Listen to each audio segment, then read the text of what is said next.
What happens when someone actually tries to rank countries by the beauty of their women?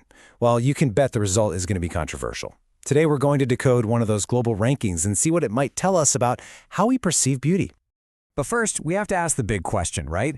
Can you even rank beauty objectively? I mean, with standards changing all the time from culture to culture, it's a super tricky thing to pin down. But hey, that didn't stop the online publication, QRIUS, from giving it a shot with a top 50 list.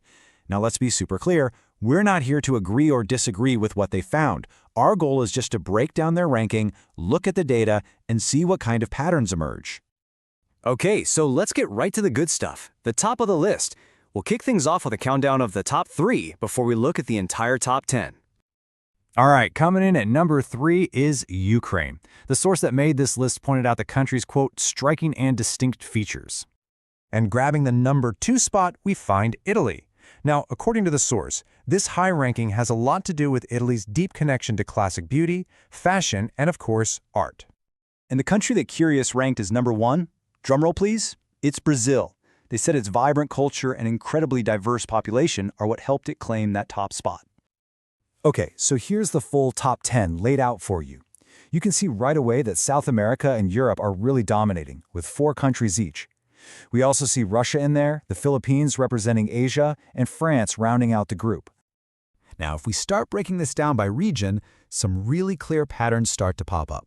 Let's start with the Americas, which turned out to be a total powerhouse in this ranking.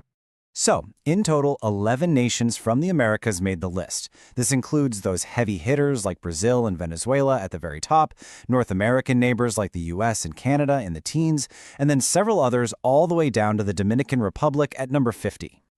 But here's what's really incredible, the sheer concentration at the very top. A full 40% of the top 10, we're talking Brazil, Venezuela, Colombia, and Argentina, all come from just one subcontinent, South America. That's pretty significant. All right, now let's hop across the ocean and take a tour through Europe. Because while South America had a really strong showing in the top 10, Europe absolutely dominates the overall list when you just look at the raw numbers. And when I say dominate, I'm not kidding.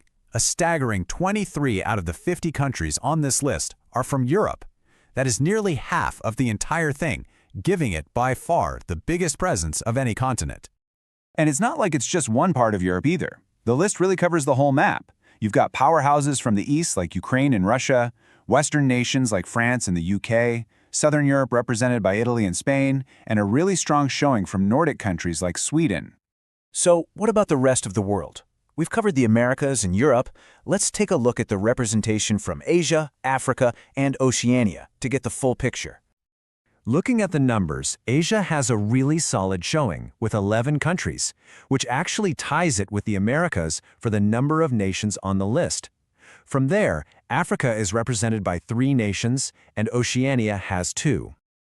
Now, if we look a little closer at Asia, the rankings are spread out pretty widely. You've got the Philippines securing a spot in the top 10 at number 9, and then you see other nations like India, South Korea, and Japan popping up further down the list, which goes all the way to Indonesia at number 46. So, after breaking it all down by region, what does the big picture composition of this list actually look like when you put it all together? Well, this final breakdown is pretty telling, isn't it? Europe makes up almost half the list at 46%. The Americas and Asia are tied for a distant second at 22% each, and then Africa and Oceania have the smallest representation.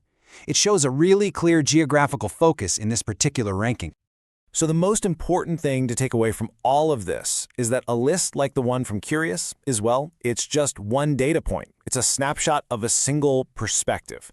It reflects a very specific set of ideas and influences, whether the creators realize it or not. And that brings us right back to where we started. After seeing this whole breakdown, what do you think a list like this truly measures? Is it really about physical appearance? Or is it about cultural influence? Or maybe just the personal preferences of the people who made the list? It's a complicated question for sure.